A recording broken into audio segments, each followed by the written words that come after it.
Sabe aquele sangramento na gengiva que a gente não costuma dar muita atenção? Hoje nós vamos mostrar que ele merece muito mais cuidado do que você imagina. Gengiva sangrando pode ser sinal de doença periodontal.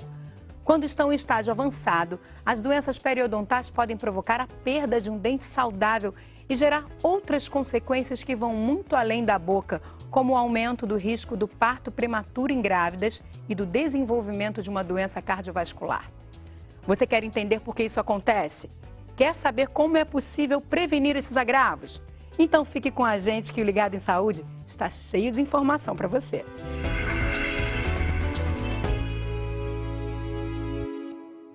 Olá, meu nome é Carlos Marcelo da Silva Figueiredo, sou cirurgião dentista, professor da Universidade do Estado do Rio de Janeiro, onde coordeno a pós-graduação em odontologia. Estou aqui no Ligado em Saúde para falarmos sobre as doenças periodontais. Tudo bem, doutor Marcelo, como vai? Tudo bem? Prazer em te receber aqui no Ligado em Saúde. Obrigada por ter aceitado o nosso convite. Agradeço a vocês pelo convite. Vamos começar entendendo, então, o que são as doenças periodontais? Quais são as mais comuns, doutor Marcelo? Bom, a gente podia dividir basicamente em duas. Seria a gengivite, que é uma lesão que você tem na gengiva reversível, quer dizer, você tem a lesão e você tem como tratá-la e voltar à situação anterior, e um agravamento dela, que leva ao comprometimento dos tecidos de sustentação do dente, que causaria a periodontite, onde é uma lesão irreversível, que tem controle e não tem cura, e o estágio mais avançado dela, você pode perder o elemento dentário sem nenhuma cárie, sem nada, só pelo fato de perder o suporte. Vamos entender melhor isso? A gente Claro. tem um desenho aqui que eu acho que pode nos auxiliar nessa explicação. Nesse desenho, a gente mostra essa evolução, né, da gengivite para a periodontite. Dá para perceber que é como se fosse comendo ali aquele tecido, né, como se ele fosse se perdendo um pouco. Fala para gente. A gengiva, ela tem uma adaptação ao dente, ela não acaba em linha zero com o dente, existe um sulco, que é o que aparece na imagem mais simples.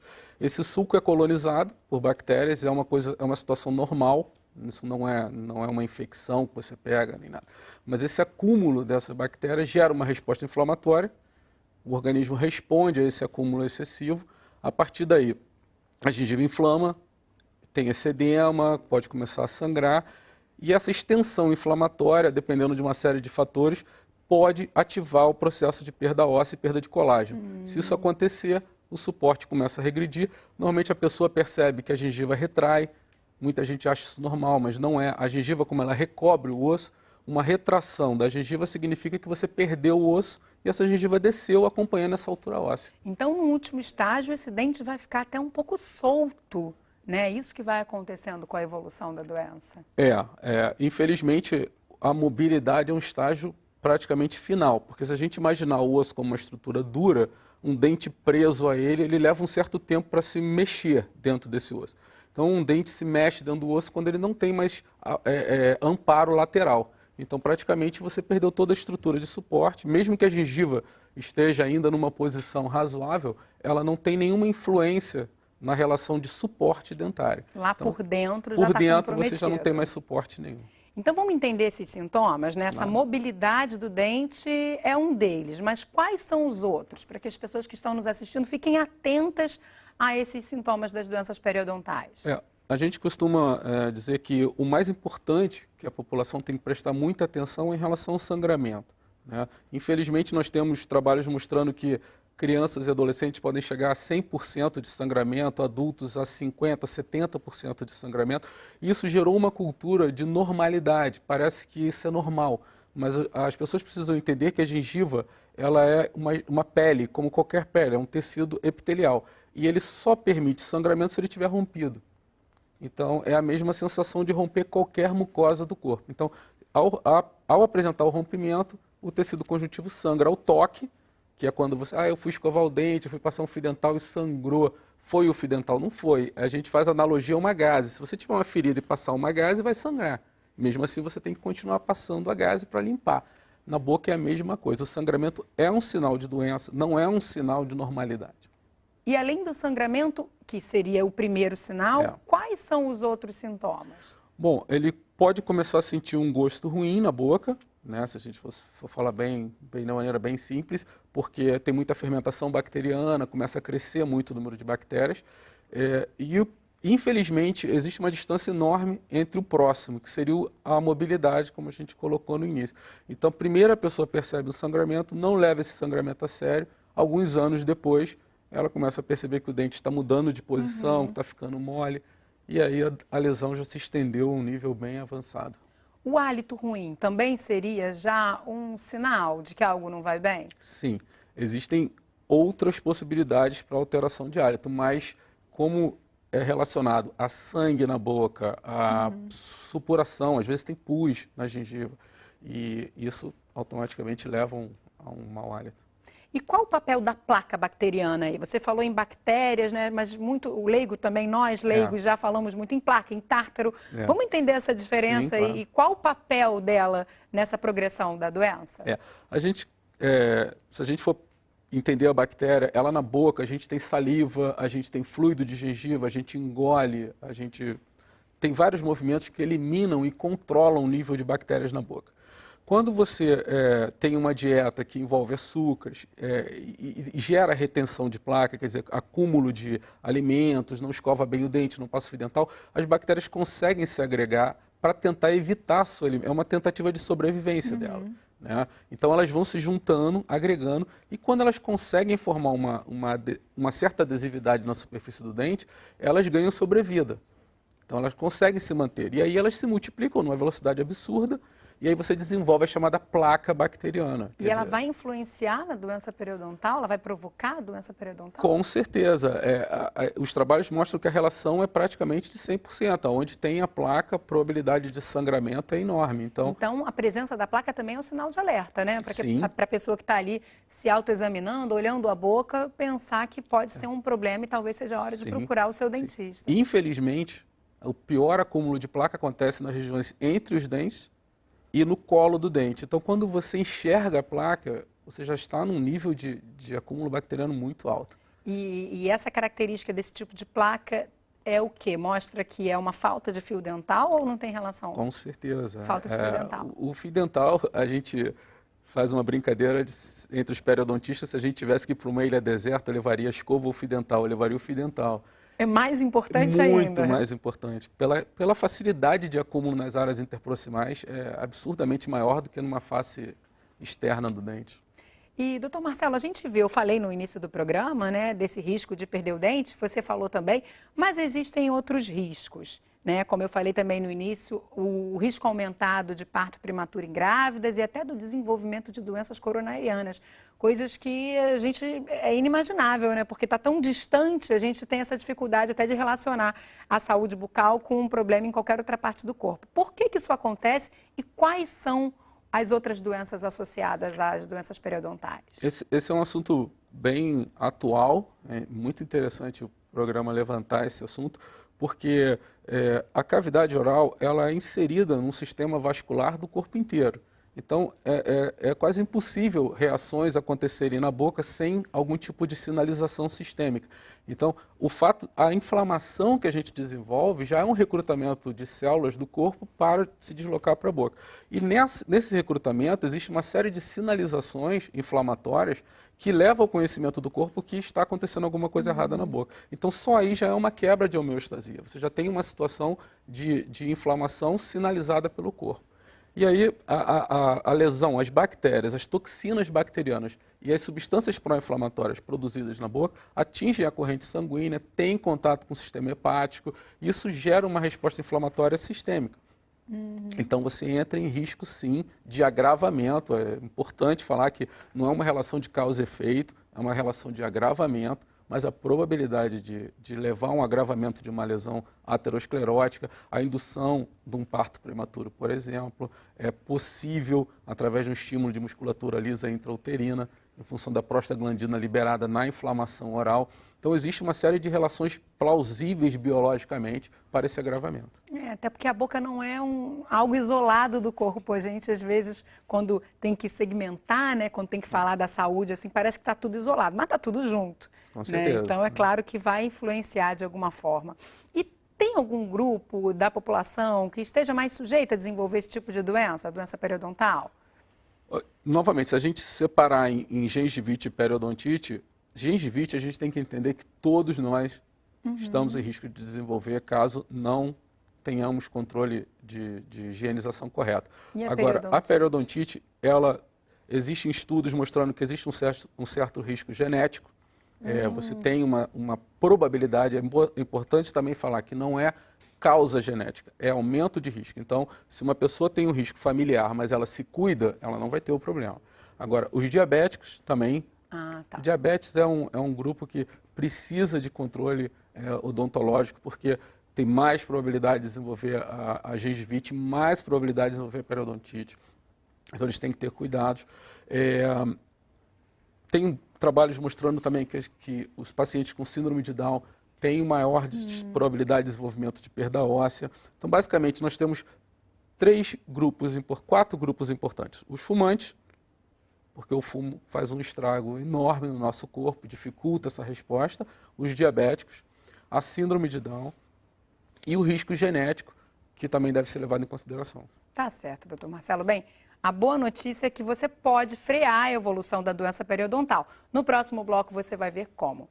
E vamos mostrar o programa Brasil Sorridente do governo federal, que vem auxiliando no tratamento desse e de outros problemas que afetam a saúde bucal da população.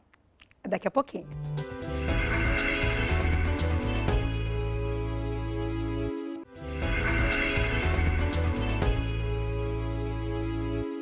Sua gengiva sangra com frequência? Já percebeu se ela anda inchada ou se algum dente está meio mole? Como a gente viu no bloco anterior, esses são os sintomas das doenças periodontais. A gente continua conversando sobre elas com o dentista Carlos Marcelo da Silva Figueiredo. Ele é coordenador do programa de pós-graduação em odontologia da UERJ, a Universidade do Estado do Rio de Janeiro. Marcelo, eu terminei o bloco anterior falando que a gente pode frear a progressão dessa doença. Então, vamos entender qual o tempo que se tem aí, desde os primeiros sintomas até a perda definitiva desse dente? Tem um tempo aí suficiente para a gente intervir, de fato? Tem.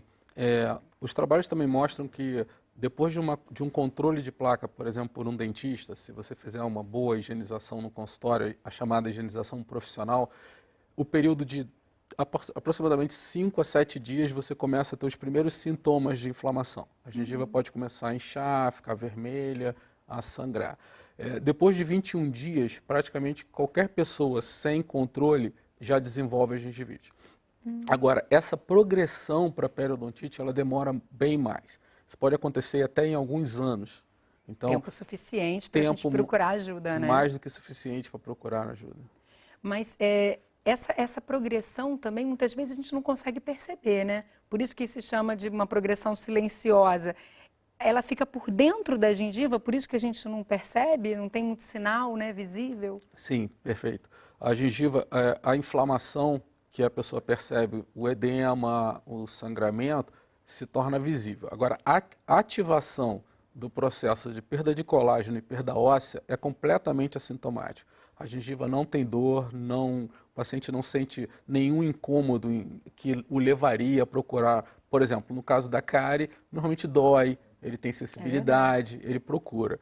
Então, é muito comum a pessoa relatar a nós que não passou completamente desapercebido todo o processo de lesão óssea. Então, o sinal, na verdade, de alerta para que a gente procure um dentista, né, um profissional, seria mesmo um aspecto da gengiva, que é o tecido que está recobrindo, né, que está em volta dessas estruturas, é isso? Sim. Seria o aspecto dela, vermelhidão, inchaço, sangue? Sim, mas um dos problemas que a gente percebe é que os casos mais graves normalmente apresentam uma menor sintomatologia local. Olha. Então, o correto mesmo, é que a pessoa faça um controle periódico, pelo menos anual, para a detecção.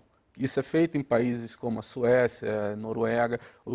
As pessoas fazem um controle anual para checagem de nível ósseo na boca. Mas isso é feito ali no ambiente do consultório dentário mesmo? Essa pessoa procurando o dentista uma vez por ano, ela já pode ficar mais tranquila? Sim, perfeitamente. O exame radiográfico intraoral, que é feito no consultório, é suficiente para detectar qualquer perda. Mas até que estágio, doutor Marcelo, dessa doença, apenas aquela higiene bucal do dia a dia consegue resolver o problema, frear o problema? Sim, a higiene, ela controla a prevenção.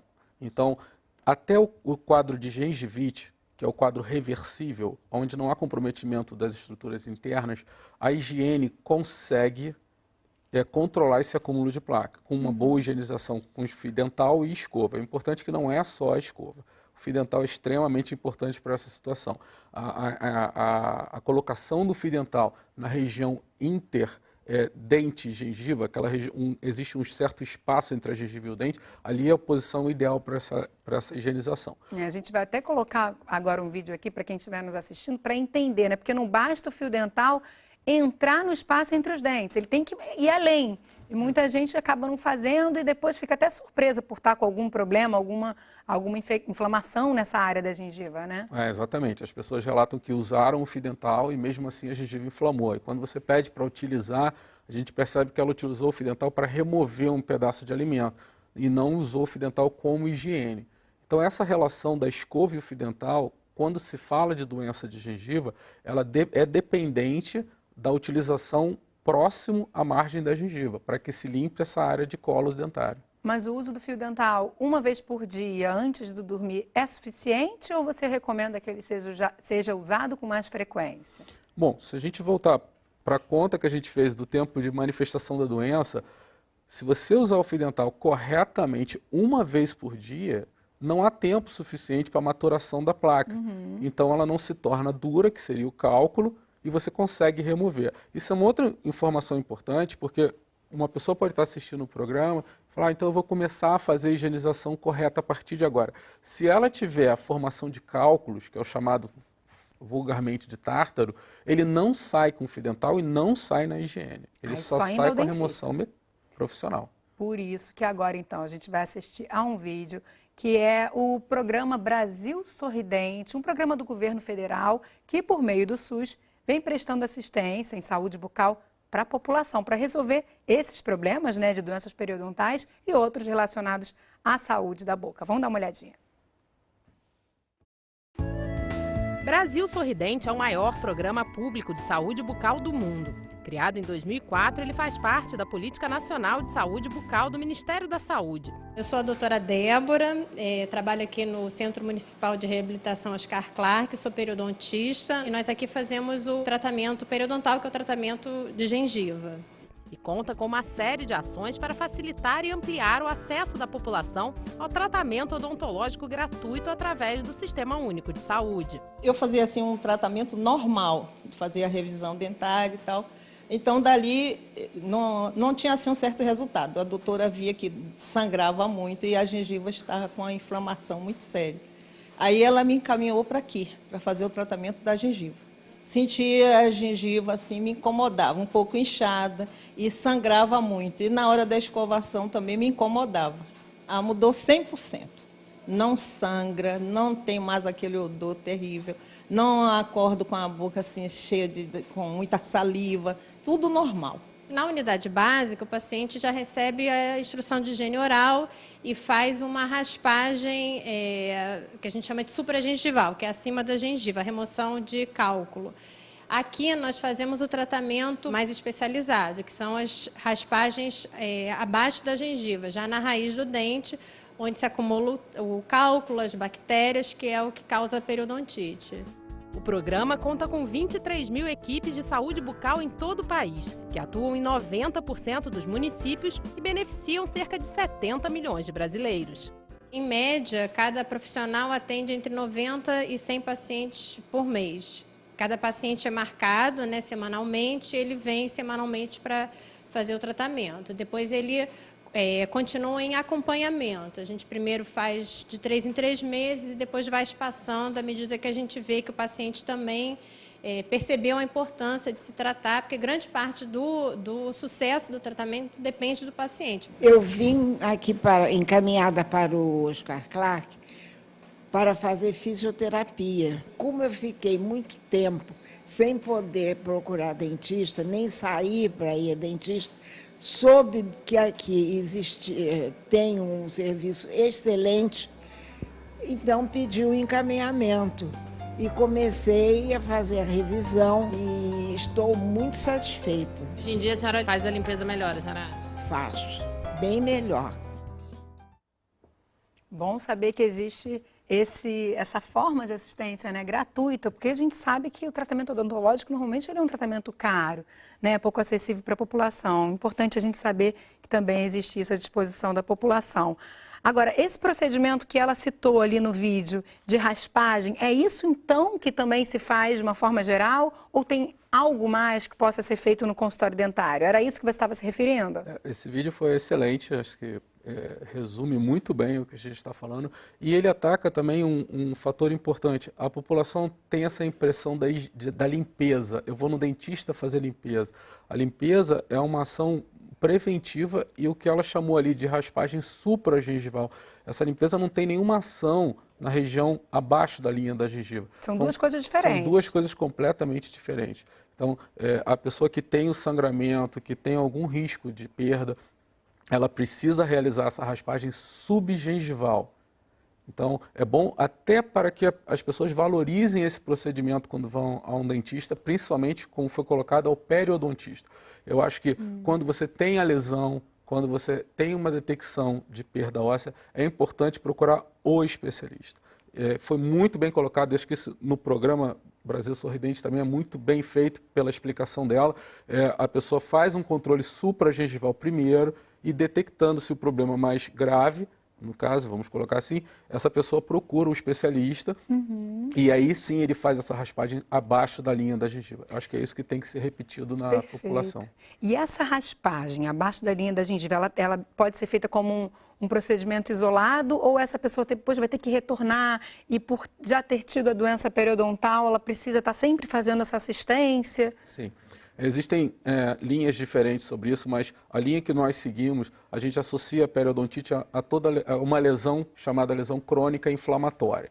Então, a maioria das lesões crônicas inflamatórias, essas lesões não têm cura, elas têm controle. Então, essa pessoa vai ter aquele problema, ela não vai ficar curada. O fato de você ter perdido o osso não voltar à posição normal, gera esse espaço entre a gengiva e o dente que facilita o acúmulo bacteriano. Então, é recomendável que a pessoa, após o tratamento, mantenha-se controlando isso. Aquela área é uma área muito fácil de acúmulo de placa. E um assunto interessante, a higiene abaixo dessa linha não resolve. Então, por mais cuidadosa que essa pessoa seja em casa, que use o fio dental, que use a escova, se houver a formação da bolsa periodontal, desse espaço abaixo da linha da gengiva, a escova e o fio dental não atingem essa área. Então, se ela não procurar um profissional, a probabilidade de recidência da doença é altíssima. Mas então essa pessoa que já tem a doença periodontal, ela precisa frequentar o seu dentista com mais vezes, com uma frequência maior? Sim. Existe um trabalho mostrando que esse espaço pode ser aberto. Você pode aumentar esse espaço. Então, o ideal é começar com 3 meses, passar para 6 meses e, dependendo do caso e do aprendizado do paciente, você pode levar isso para 1 ano. Então dá para ter ali a frequência normal do resto da população. Para a gente fechar, enxaguantes bucais, eles são importantes na prevenção de algum tipo de problema? Eles podem auxiliar? Você indica? É um assunto muito polêmico, mas o problema do enxaguante é por que ele surgiu? O enxaguante surgiu para ajudar as pessoas que estivessem com problemas de executar a higienização mecânica. Hospitalizadas, né? Hospitalizado, pós-cirúrgico, às vezes a gente dá ponto, coloca uma proteção que ela não pode escovar naquela área. Claro que isso acabou sendo, ganhando um espaço maior e se tentando utilizar para todo o dia. A minha resposta é não, eu não indico que utilize sem uma razão específica um bochecho enxaguatório. Porque você precisa executar bem o controle mecânico. Sem um bom controle mecânico, o enxaguatório não vai resolver. E o maior problema que eu acho que é importante eu colocar é que o enxaguatório pode mascarar um pouco alguns sinais da inflamação. Então, ele não tem penetrabilidade, ele não vai conseguir agir dentro da placa, ele não vai conseguir agir abaixo da linha da gengiva, mas ele pode diminuir os sinais da inflamação. E isso pode passar para a pessoa a sensação de que ela melhorou e ela não melhorou. E como a doença é silenciosa, a doença pode continuar progredindo e ela só perceber que está com um problema mais tarde. Então, peça orientação de um cirurgião dentista quanto ao uso do enxaguatório. Ou seja, a partir do que você falou, dá para entender que a prevenção dessas doenças periodontais e de outros problemas bucais também ela é muito mais simples, muito mais barata do que a gente imagina, né, gente? Com pasta de dente, escova de dente, fio dental, e fazendo aquilo que a gente já aprendeu, escovando 3 vezes por dia, né, após as refeições, e não esquecendo do fio dental, é possível manter a boca saudável, não é isso? Muito obrigada, doutor Marcelo, pela sua presença aqui hoje, viu? Foi um prazer e até uma próxima. Eu que agradeço. Hoje a gente falou então sobre as doenças periodontais, mas se você tem alguma outra sugestão de tema ou até uma dúvida de saúde, você pode escrever para a gente. Além dos contatos que estão aí na sua tela, agora você também pode falar com a equipe do programa pela nossa página no Facebook. É só curtir e participar. A gente se encontra no próximo Ligado em Saúde. Tchau!